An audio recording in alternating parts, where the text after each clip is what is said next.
Good morning, good afternoon, or good evening, and welcome to all of you around the world who've joined this special Conference Board webcast on digital transformation and business model innovation. My name is Charles Popper. I am the leader of the Digital Transformation Institute at the Conference Board and also Program Director of the CIO Business Council. Over my career, I've been a management consulting partner at Deloitte. I've been the global CIO of Merck and the CEO and co-founder of a technology strategy consulting company called the TechPar Group. Joining me today, and we're delighted to have him, is Chandra Velu, the University Senior Lecturer in the Department of Engineering at the University of Cambridge. Dr. Velu heads the Business Model Innovation Research Group at the Institute of Manufacturing at the Cambridge University Engineering Department. Chandra has an interest in innovation and technology management with a specific focus on exploring the antecedents and consequences of business model innovation. He has been examining the issues relating to business model innovation and the implications for productivity, strategic decision-making, leadership, and management information. Chandra also works on research related to technology transformation challenges to create and capture the value from digital technologies. Welcome, Chandra. But before we proceed, I'd like to go into a few of the housekeeping details that we need to get to. The presentation and associated documents will be available for download. There is a download pod that you can activate. If you have questions or comments, please use the chat pod anytime during the broadcast. We'll do our best to respond to them as you ask them, but if we can't get to them, we'll try to follow through after the webcast is completed. Credit is available for those attending the live webcast, but you must stay online for the entire webcast to receive credit. And as you can see on the screen, you can get credit for the HRCI, SHRM, CP credits from NASBA. Any of those are available as per the information on the slide. So let us now move on to the content. We're ready to roll. And what we want to do today is address some key issues relative to the capturing of business value from business transformation. We'll begin exploring the productivity paradox. What is it, and how does it relate to business model innovation? Dr. Velu has been researching this, and we'll speak to that point as we start the webinar. But then as we go forward, we will explore some specific issues. What is the role of leadership in business transformation? What are the responsibilities of leaders, and how can they be most effective in their role? What about metrics and measurements? How do we know how well we're doing? How do we measure the progress that we're making and the success that we achieve? And what are the implications for the broader ecosystem? Every enterprise exists in an ecosystem of suppliers and vendors and customers and other parties of interest. How does the business transformation work affect those, and how do we make sure that the work that we do within our own enterprises is most effective in working through the ecosystem to achieve the value that we're interested in? So that's where we're headed. That's the goal for this morning. And what we'd like to do now is to get into the content itself. So let me begin by asking Chandra, again, delighted to have you with us as a real expert in this field. Can you start by please describing the productivity paradox? What is the problem that we're facing, and talk a little bit about how business model innovation plays a role in that? Very good. Thank you very much, Charles, for the kind introduction. As we can see from this particular slide, productivity growth rates have slowed down in major economies over the last decade or so. Now, this is despite the prevalence of digital technologies. Surprisingly, the firms that have adopted some of these ICT-based technologies are the ones who have contributed most to the slowdown in productivity. Now, there's been various explanations for why this might be the case. Some have put forward the financial crisis working its way through. Some researchers have talked about the dispersion in terms of larger firms doing much better compared to smaller firms, and therefore the trickle-down effect of new technology has not worked as well. And some have even highlighted the issue of measurement in the digital economy. But I think over and above some of these explanations, one of the key issues might be that as firms implement digital technologies, they may not necessarily be innovating their business models fast enough, and that could contribute to the slowdown in productivity. Now, we need to ask ourselves, what exactly do we mean by a business model? And I've got a very simple framework. I call it the 4 V's. So essentially, we need to ask ourselves, what exactly is the value proposition to the customer? Who are we targeting? What are the solutions? How is the value being created in terms of what are the value chain activities from production and distribution? Thirdly, how is the value actually captured? What's the economic logic of making a return? What's the revenue and cost architecture and the financing model? And finally, the value network, i.e. who are our ecosystem partners and what kind of complementary assets we need. Now, it may be informative to go back in time to understand the productivity paradox. And one of the interesting aspects is to look at the introduction of electric motors to replace steam engines. This is way back in the 19th century. So electric motors were introduced around 1879 or so. And prior to that, most factories were using steam engines, and they used to be built across 2 floors. Essentially, the water is heated up on the ground floor using coal, and the steam goes up and moves the pulleys and the belts on the first floor to get the work done. When electric motors were invented, most factories merely replaced the steam engine with an electric motor and kept virtually all of the other processes exactly the same. And for over 30 to 40 years, there was hardly any improvement in productivity. In fact, productivity improvements only came through once firms realized, why do we actually need 2 floors? We can have it on a single floor. We can actually have multiple motors where the work needs to be done, which means it increases and improves workflow. And in essence, some of these machines or the electric motors could be provided by third-party firms. Now, that essentially improves the loss of electricity, i.e. In terms of energy loss is improved significantly, as well as accident rates, because lighting is improved and so on and so forth. And also the workflow enables new propositions to be developed for the customers. So only when these changes took place, there was a significant improvement in productivity, as we can see from the chart on the right-hand side of the slide. Now, admittedly, perhaps a similar thing may be happening today. Let's look at a more contemporary example using the notion of distributed manufacturing from additive manufacturing technology, 3D printing, things like blockchain technology, as well as sensor-based technology. So imagine an issue that most of us relate to. We've got a washing machine at home, and a part of the washing machine breaks down, so to speak.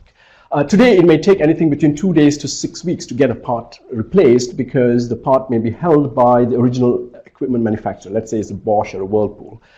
Now, imagine a world where some of these machines have sensor-based technologies embedded in them, IoT-based technologies that could detect when the part is going to go wrong. It automatically informs the equipment manufacturer, the Bosch and the Whirlpool, and the Bosch and the Whirlpool doesn't need to hold inventory any longer. They merely need to lend the IP to a third-party firm that effectively prints and replaces the part very quickly. Now, all of this could be perhaps held on a blockchain technology to ensure that IP is managed appropriately and the parts conform to the manufacturer's standards. Now, that would require quite a significant change in the business model of these firms, as opposed to imagine the Bosch and the Whirlpools of this world were to merely replace the additive manufacturing technology, 3D printing technology, into the existing manufacturing processes. That's not really going to change things significantly, and therefore some of the productivity lags may be coming from looking at replacing existing technologies with digital technologies without necessarily re-engineering the business model or innovation to the business model. And I think that's one of the principal reasons we are seeing these lags in productivity, and therefore business model innovation is quite critical as we think about digital technologies. It's fascinating. The issues, though, are pretty complicated. You've given a couple of examples from the manufacturing space where there's a physical reality, and part of the business model change is redesigning the physical reality. Are there examples of business model innovation that are less dependent on the physical reality and more on the actual model itself of how the company relates to its customers? Yeah, I think a very simple example that we can relate to is LowCost Airlines, for example. So if one were to look at how LowCost Airlines transform the business models of the airline industry, is quite informative. In the sense that traditionally airline industries used to work on the basis of selling tickets. So the economics is very much that you either break even or maybe even make a slight marginal loss on the economy fares and make your returns on your business class and the first class fares. Now, what the low-cost airlines did was they transformed the industry by saying, well, you know what? I don't necessarily need to make my returns on selling tickets, but I could actually share revenues with the airport authorities and the shops and other businesses there, partly because there are quite often regional development requirements. So certain areas need to be regionally developed and so on and so forth. So it's an airport built, and the low-cost airlines could bring passengers to the airports, and therefore any spending by the passenger in the airport in terms of renting a car or a hotel, buying coffee and so on and so forth, is partly shared by the airlines. So the objective then is basically to cut the price and maximize the number of passengers you bring from point A to point B. It's instructive, I think not so long ago, Ryanair in the UK actually paid the passenger £1 to travel. Now you say, well, how would that work, right? But that's because they're making all their revenue somewhere else. Now that requires a re-engineering of their business model in terms of removing and making the process very simple. The turnarounds of the planes need to be very fast. They have a common fleet, and they need a network of partners to enable such a business model to work. So here's an example where it's not really about manufacturing, but it's a fundamental shift in the underlying business model. Now, if a regular airline were to try to compete with the low-cost airlines that try to cut their price without re-engineering the business model, that's going to destroy the underlying economics.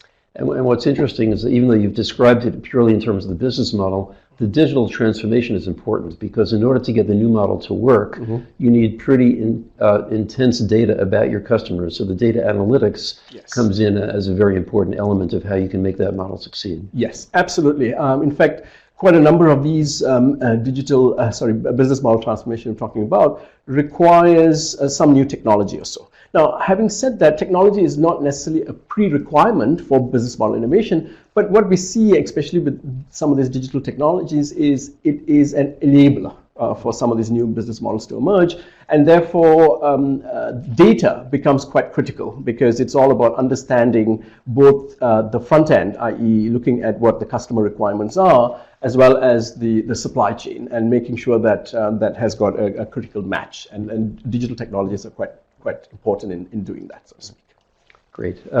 Let's take another aspect of this, and in the jargon that we tend to use, we distinguish between digital natives and digital immigrants. The digital natives are those firms that grew up from the beginning as digital companies. So companies like Amazon and YouTube and Uber are basically digital natives. The digital immigrants are those companies like Walmart that are responding to an Amazon and trying to move from a brick and mortar model to a more digital model.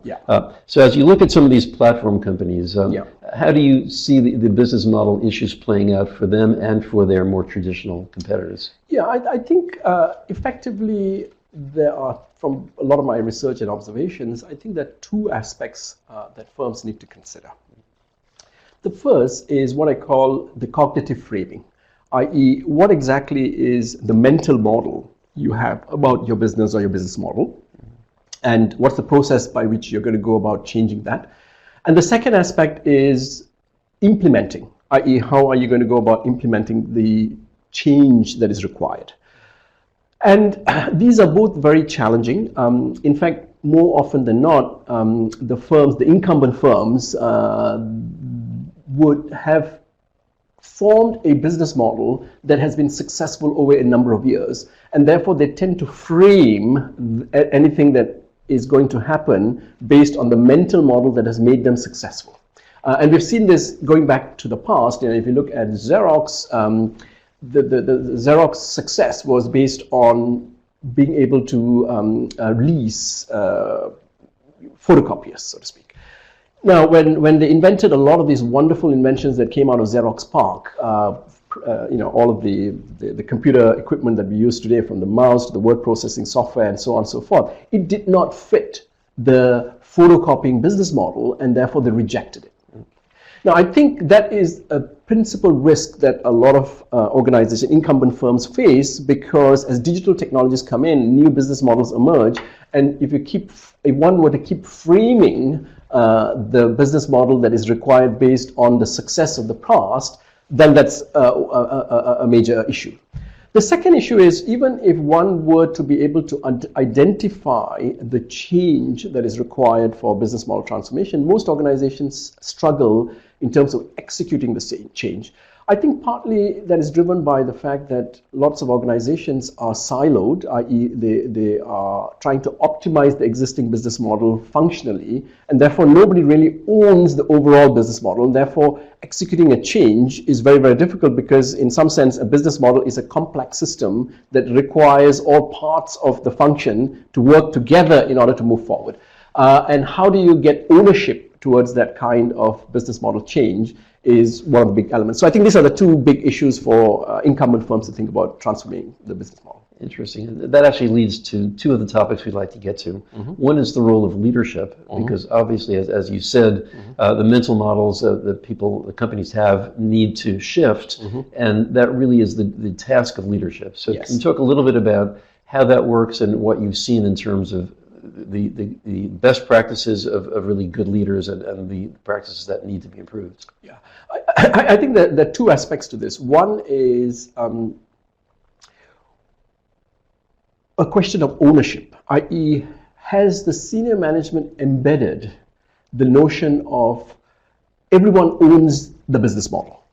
Because quite often what we see in large organizations is because of the functional nature of trying to optimize an existing business model, the marketing function thinks that its job is to optimize the marketing function. The IT team thinks that its job is to optimize the IT function. Now, when it comes to strategic issues, i.e. when things outside change, let's say a new technology comes on board, new consumer preferences come on board, or regulatory changes as we see in banking, then the question is, who owns the business model? Who needs to think about transforming the business model? I think organizations that are successful are the ones where senior management has embedded the notion of everyone owns the business model, and therefore part of the objective is to optimize an existing function, but the other part that senior management needs to wear, the hat that senior management needs to wear is, I simultaneously own the business model and therefore need to be observant of potential changes, and therefore to be able to identify it, have a conversation to execute that change. So that's one aspect. Number two is, I think when I come back to this notion of a mental model, I think that's quite critical. And we've seen various organizations operate very, very differently in terms of the process by which they go about trying to, let's say, deframe an existing business model. Right? So there needs to be a process of framing the deframing exercise, so to speak. I've seen various examples. So one interesting example that I came across some years back is a large retail organization in India, for example. Now, they had, the CEO had appointed a person to be the chief mythological officer, so CMO. And I was rather surprised because you say, well, we've heard of chief marketing officers and other types of CMOs, but not a chief mythological officer. And we said, right, what does the chief mythological officer do? And he said, oh, don't worry, I'll call him into my office. And 5 minutes later, he turns up.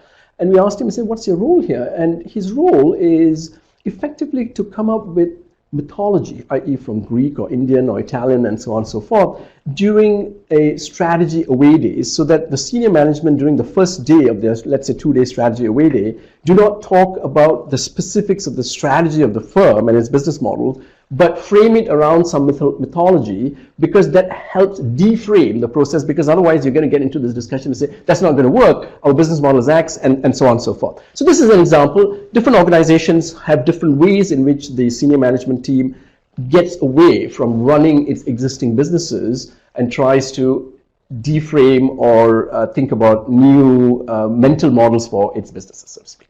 Interesting. It reminds me of something that happened to me earlier in my career. I was in charge of advanced technology at American Express.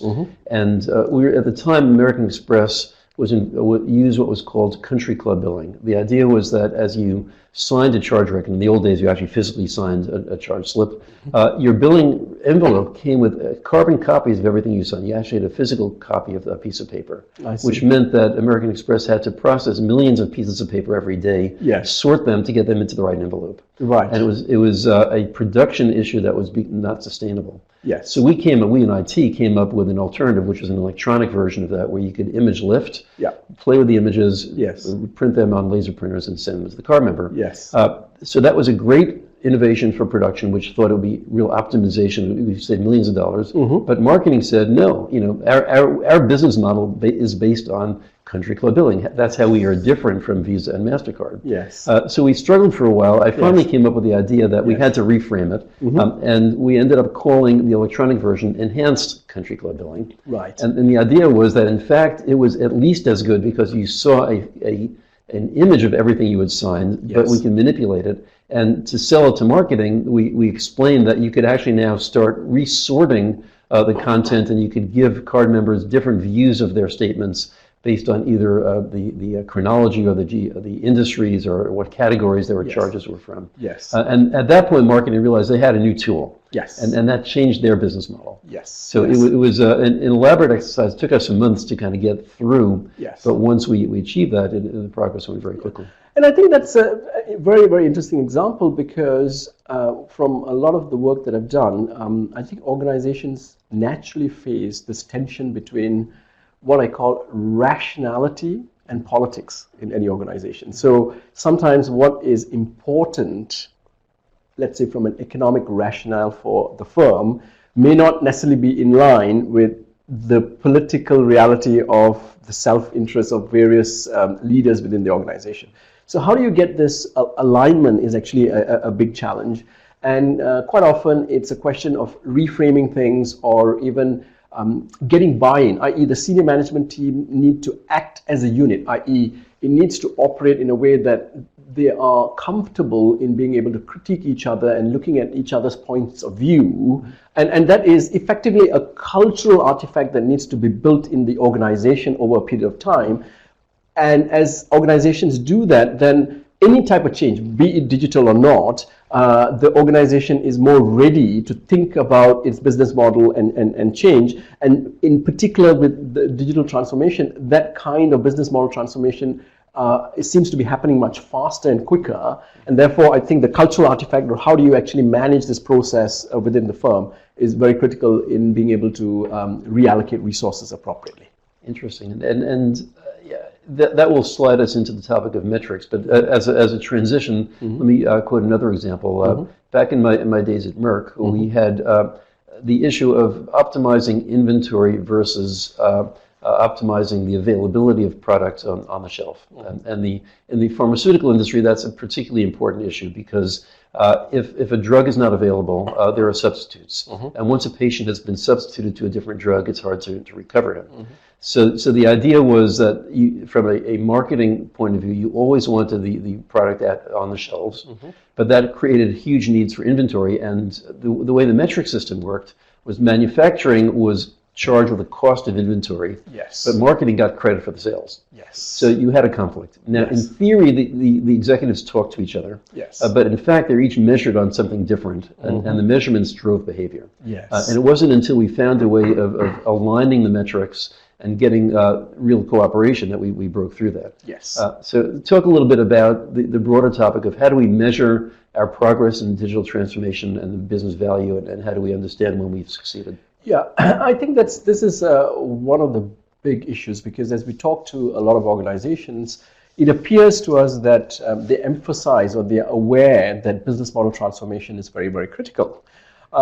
However, when we ask them a simple question to say, how do you actually measure the effectiveness of your business model? I think there is quite often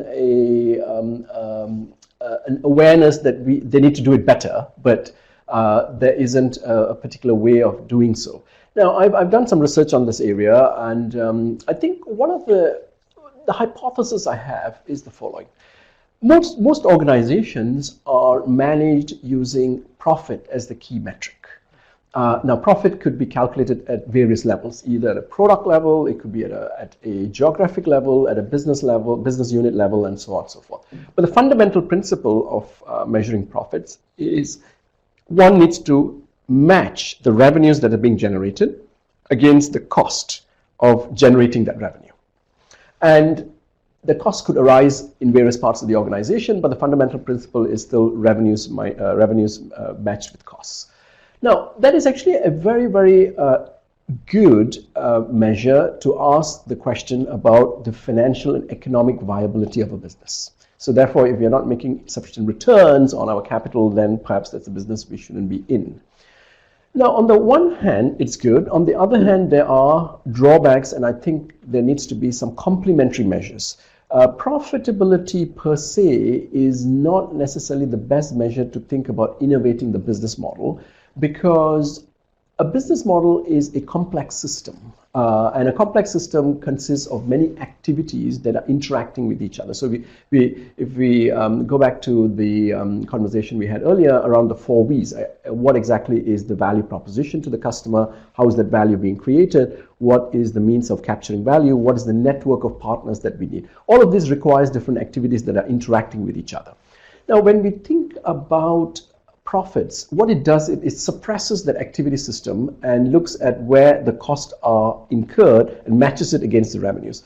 But when we think about digital technologies, and as firms implement some of these technologies on a partial basis, i.e. looking at improving a particular function or a process within the organization, that inevitably results in what I call positive and negative flows within the system, i.e. there could be opportunities to re-engineer something else within the system, and there could be some negative effects, mitigating effects elsewhere in the system as well. Management needs to have the full view of that positive and negative impact as a result of changing one part of the system with digital technology. So if we go back to our example of the distributed manufacturing, the last slide that I showed, and if you say a firm like Bosch or Whirlpool, when a new technology, something like additive manufacturing, 3D printing comes about, they could think of it in 2 ways. One is, I will merely replace my existing manufacturing processes with a 3D printer. Now, if you think about that, yes, it would improve the efficiency of one process within the organization, but it does not give senior management the full view of looking at what are the other opportunities that that technology enables somebody like Bosch to do. Now, one of the things that one needs to think about is to say, well, you know what, if I were to replace this additive manufacturing with my existing business process, my manufacturing process, the customer probably does not get the parts any faster, so to speak.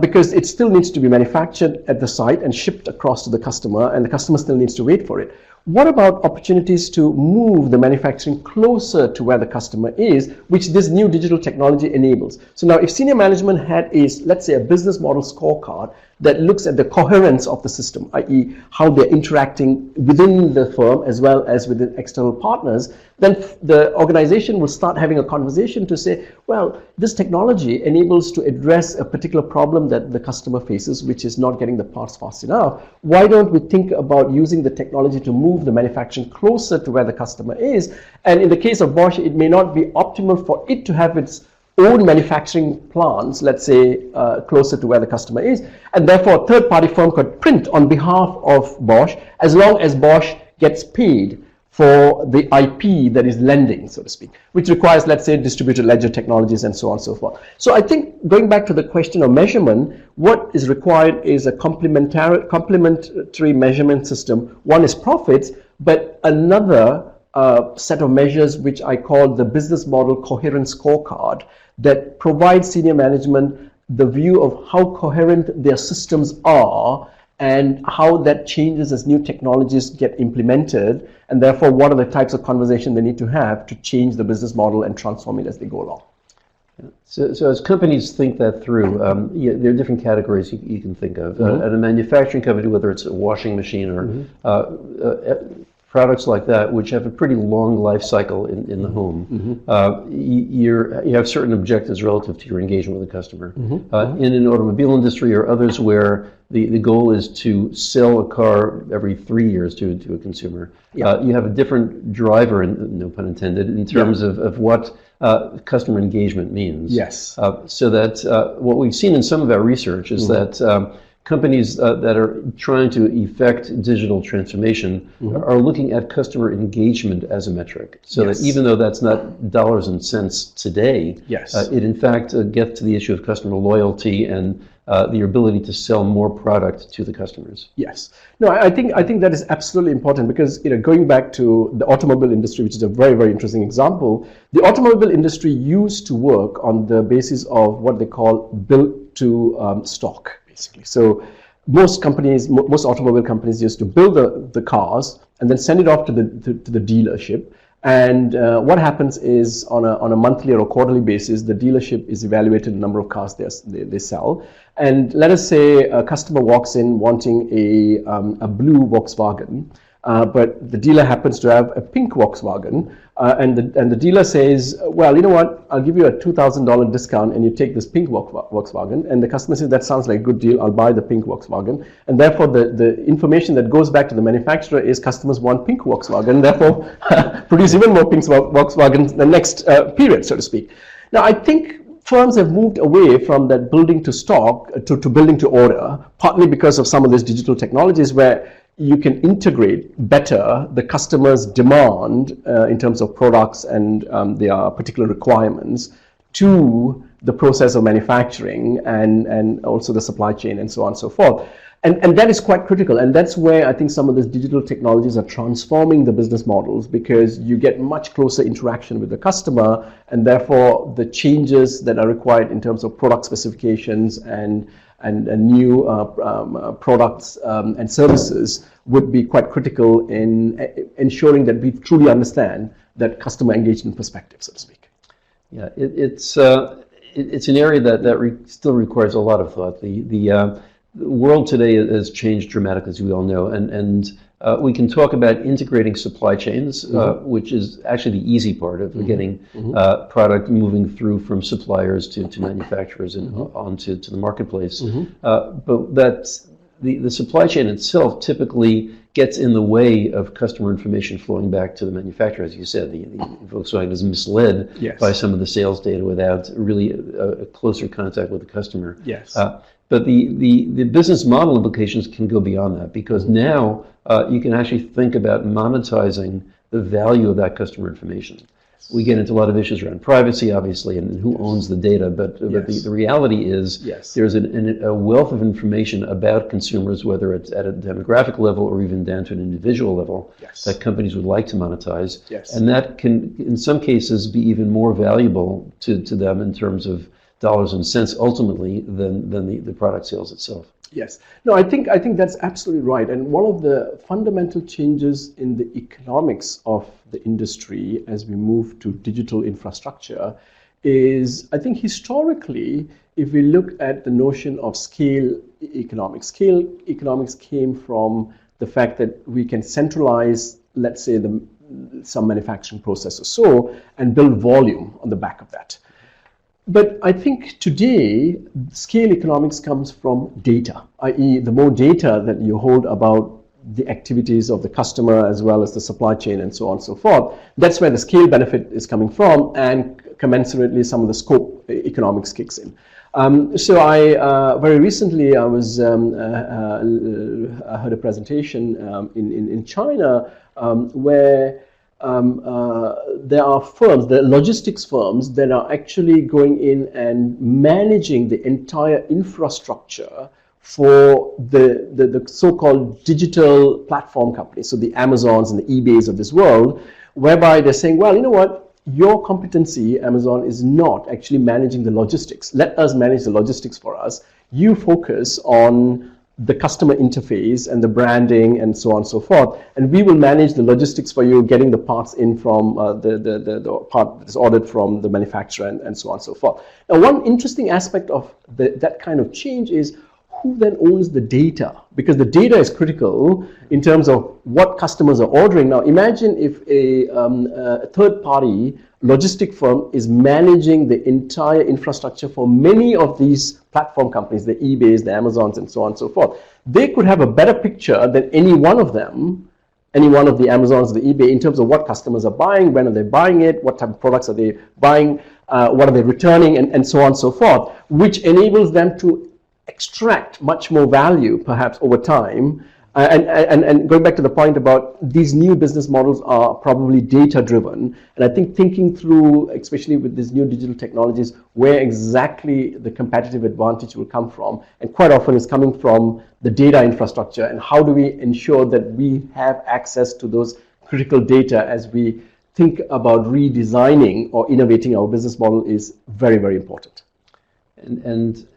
But to follow up on that, the issue of who owns the data becomes really important. So it can be organized contractually. As a company, you can enter into contracts with your suppliers or the logistics companies you're outsourcing to, and try to gain ownership of the data.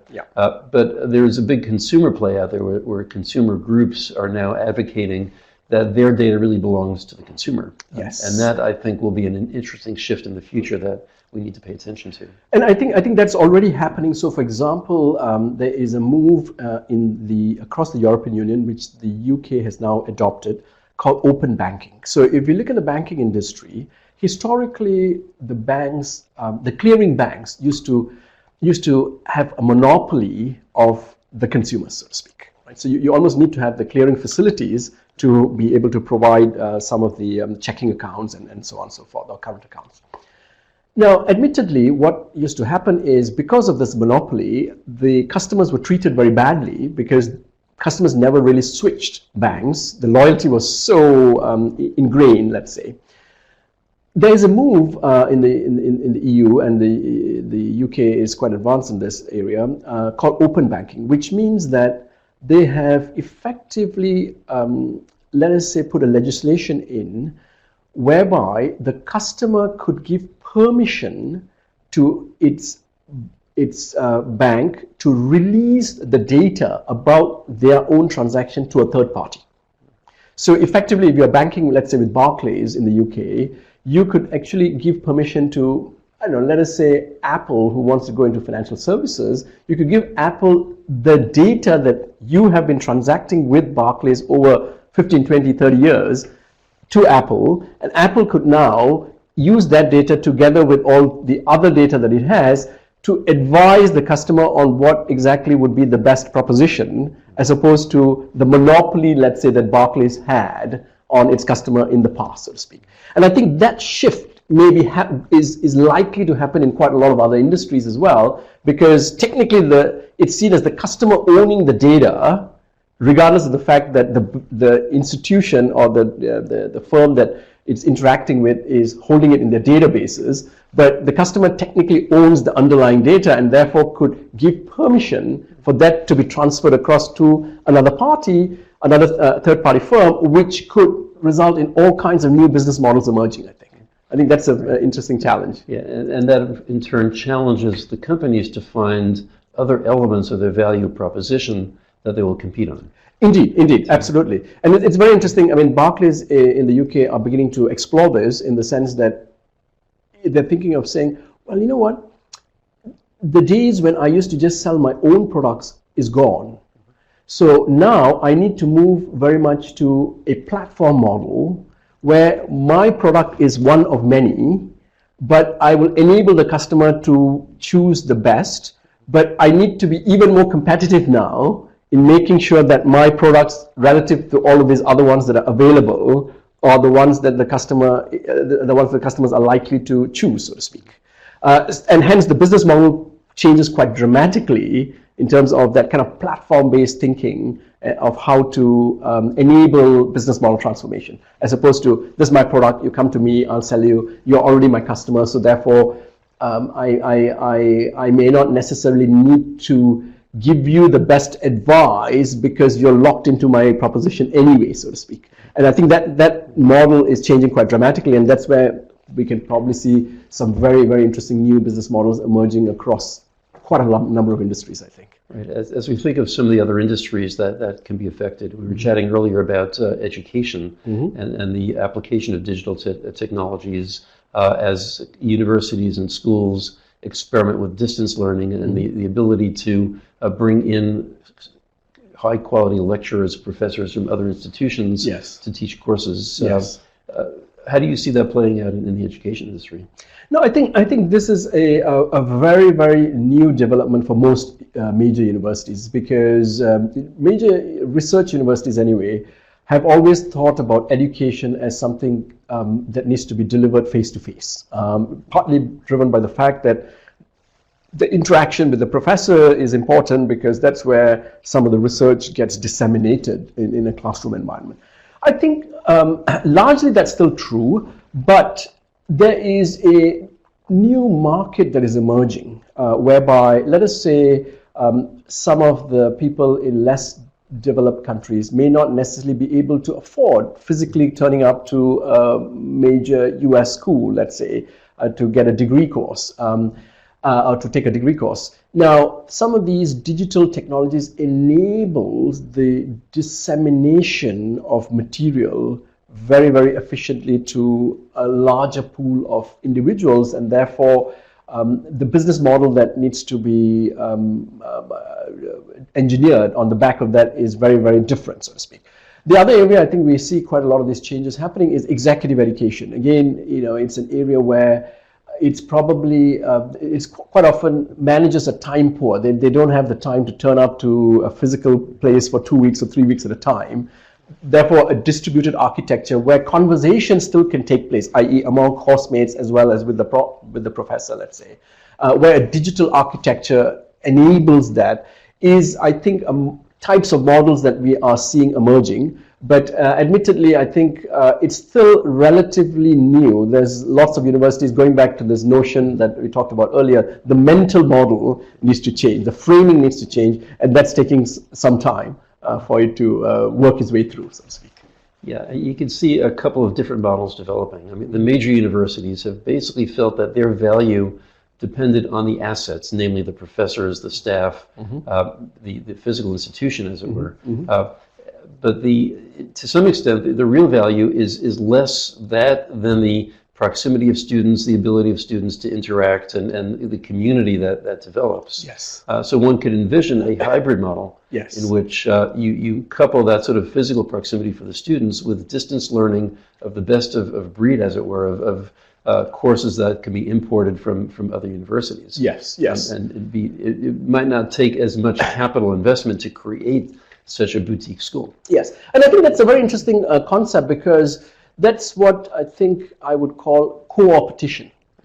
So whereby universities or research institutions need to think of cooperating with your competitors, let's say, because there are certain institutions that have expertise or is seen as world-class in a particular area compared to others, and therefore why not share that expertise across, and a digital infrastructure enables that sharing. So in some sense, the way we need to think about it is that sharing grows the pie, and therefore the parts that are taken by each individual party, although you're kind of growing the pie and then you're competing to divide it up. So therefore, overall, you're better off, but that requires a very big shift in the mindset and processes within these institutions, because it never has been that you try to cooperate with your competitors, especially in the education sector, so to speak, right? And that comes back to the leadership again, in terms of their creating this vision, the mythology around it, and sort of breaking down the myth of what higher education used to be. Yes. And creating the new myth, the modern myth for that. Yes, absolutely, absolutely. The other industry that clearly is critical to all of us is the healthcare industry. And that's one I've had the privilege of being part of as my Merck days, and some work I've done since then is with different healthcare institutions. And that's also an area where digital transformation is critical. The ability of using data analytics and big data to understand disease mechanisms. But the whole care delivery model is also really starting to undergo transformation. But I don't think we've seen yet much in the way of innovation around business model. In the US at least, the trend has simply been to scale, hospitals merging and creating the mega institutions. Yes. But less so in terms of real innovation around the care of the patient. Yes, and I think healthcare is interesting, because some of these digital technologies help manage the health, as opposed to, it's the prevention as opposed to providing service after having diagnosed a disease or so. And I think that's where some of these real innovations will probably come from in the future, because it enables the remote monitoring of individuals, let alone patients, so to speak. And a lot of the data that comes from the remote monitoring would enable, I think, these institutions to provide advice to people and their patients much more effectively.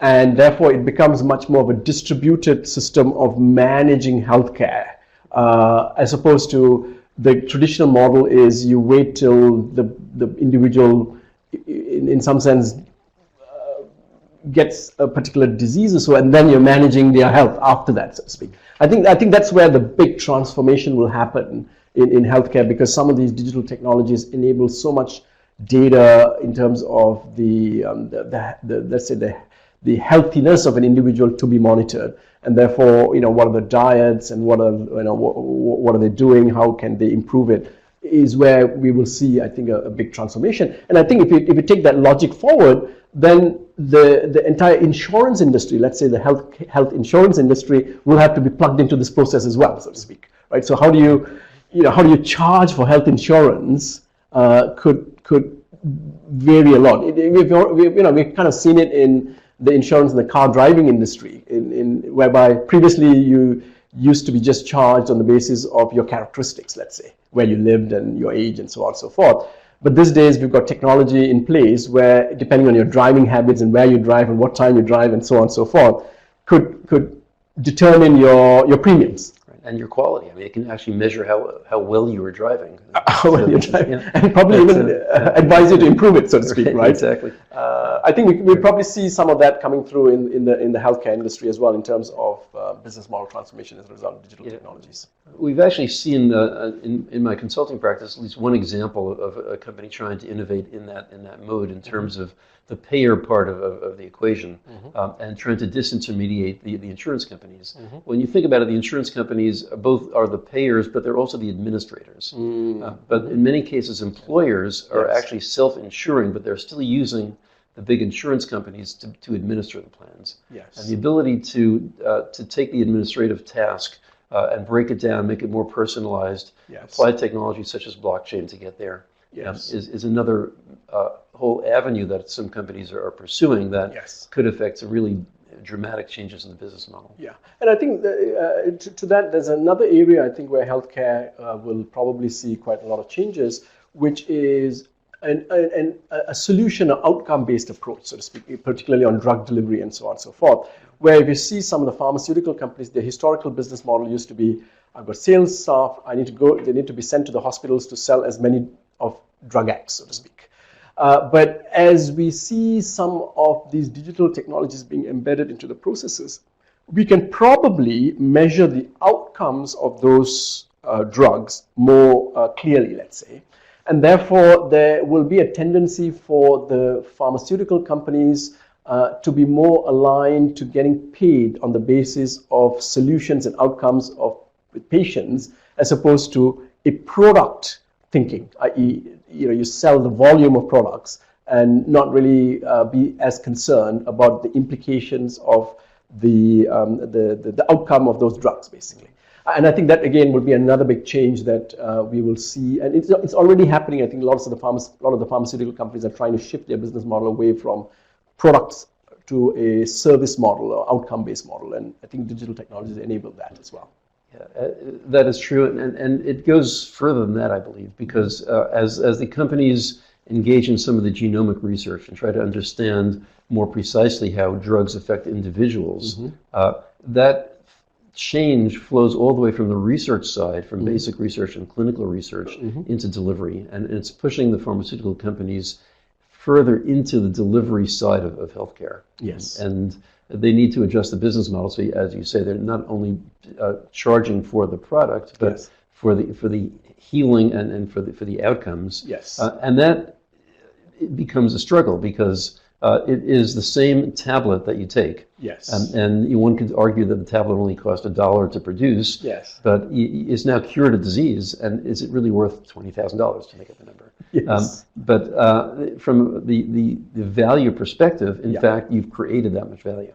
And there's a lot of research that went into creating that. So here's examples where the business model that the companies try to put in place really needs to look at the broader ecosystem. It's not just the pharmaceutical companies and the providers, the hospitals, the physicians, but the regulators, the governments, and the public that need to understand that in the end of the day, what everybody wants is better health outcomes. Yes. And the question is, how do we get a coherent business model that produces better outcomes at lower cost? Definitely, that's right. That these digital technologies will be essential in getting us to that point.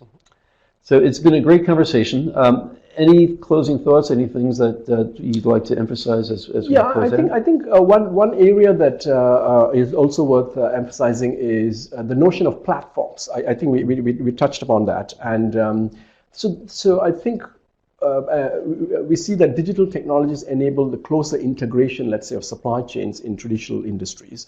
But new types of business models are emerging where organizations are thinking about platform-based models, i.e. platforms that enable the matching of buyers and suppliers, let's say. We see this in the Amazons of this world, or the Apples of this world, or the Ubers of this world, and so on and so forth.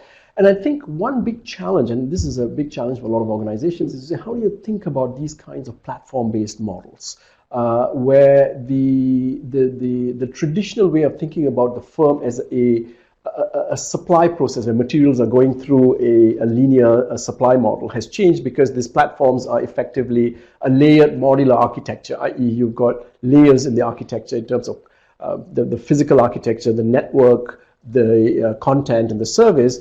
And in that kind of structures, the importance of complementary assets, i.e. you look at the Apples of this world creating complementary assets around its applications. How do you manage that ecosystem of complementary providers? To what extent do you keep the architecture open, or to what extent do you close it? And how do you manage quality, let's say, of these complementary assets? I think that's a fundamental shift in terms of new business models that would emerge more and more going forward, and thinking through the economics and the theory and the conceptual understanding of these kinds of platform business models will be quite critical for lots of organizations when they think about business model transformation. Yeah, and we've seen different examples of that. The Apple iPhone and the Android phone have very different approaches to how they manage their stores. Yes. And the quality of the applications, what it takes to get an application into that environment. Yes. Differences between the Apple MacBook and the Windows PCs. Yes. So there are great examples to learn from and try to understand what are the factors that actually are important in creating this ecosystem and creating a successful ecosystem. Exactly. And I think going back to, the historically in economics and management, we used to think about this make-buy problem, i.e. whether we make it or we buy it in. But I think in the digital platform architecture, it's not just about make or buy, it is a process of enabling, because the product architecture itself is never complete. So when Apple sells its phone, its iPhone, the product is not a complete product. The customer effectively configures, i.e. what we call late binding, i.e. the customer binds the product to their specific configuration. So therefore, the challenge for these kinds of platform firms is not merely should I make it or buy it, but how do I enable a series of third-party firms to allow the customer to bind the product or to complete the let's say the finished product themselves. So the product architecture is always partly complete, as opposed to previous structures is you finish the product and then you sell it to the customer. That's no more the case in a digital world, so to speak. Interesting. We have one question for the audience that I'd like to add. So let me try to read it. What data co-opetition examples among companies have you observed that are good for the sources of the data and for each of the companies? What are the lessons about making this happen? Yeah, I think that is quite an interesting question. Now, I think what we are seeing is, for example, if we go back to this notion of the Amazons and the Apples of this world, or even the firms like Arm, for example, in the UK, Arm is a provider of microprocessors. what they do is they get the suppliers in and they share a lot of the underlying data among the ecosystem of partners. And I think that is quite important because in a lot of these digital architecture, we don't really know what the new innovation is likely to be. There's generativity, i.e. you can't pre-specify precisely what the new innovation is likely to be, and therefore it's a question of creating a data commons, let's say. Right? So we are all coming together, we are all going to work together because by working together and sharing the data, we are jointly able to create the next generation of technology. But if we pre-specify how the data is all going to be shared and how the value is going to be captured, there will be less of an incentive, let's say, to share the data.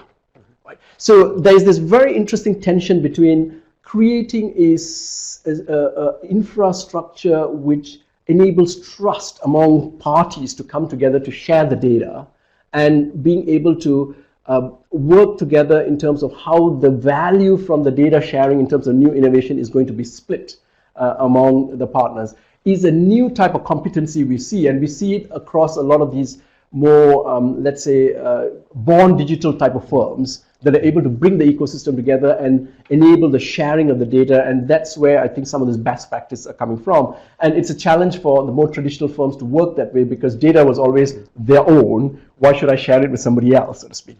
And I think that's where we can learn quite a lot from these kinds of organizations in terms of how they share data, where it's not pre-specified upfront, but it's a question of creating the trust that if we did work together, we all be better off, and therefore society is better off, and so on and so forth. Right. And that's really the challenge for leadership, to be able to project that vision that innovation comes from broad sources, that you can't confine innovation to a lab and say, you guys invent what we need. The new ideas come from everywhere. Yes. And the more information is shared, the more people are thinking about the problem, yes, the more likely it is that important innovations will follow. But yes, that, as you say, that requires a lot of trust, and management needs to understand that it's a value to everybody, but they also need to understand that once the innovation happens, how can we capture enough of it for our company so that we in fact can continue to be profitable. Indeed, indeed. So that is a huge challenge. So it's been a great conversation. We would like to thank Chanda so much for joining us and sharing the research and your thoughts, and it's been a great enlightening conversation. Let me thank the audience for your participation. It's been great to have you with us. Please complete a brief evaluation form that's that you'll see on the screen. So that would be very helpful for us to get your opinions on this. Again, the recording of the webcast and the downloads will be available on demand within about 48 hours after this webcast is complete. And before we sign off, let me just mention something that's really important. There's a very relevant conference the Conference Board will be sponsoring. It's the 17th Annual Change and Transformation Conference in New York City, June 13th and 14th. You can use code KN1 to get a $500 discount when you register for this conference, and the slide shows some of the details. So thanks again to all of you who've joined us for this webcast, and we hope to see you again in the future at future events. Have a great day.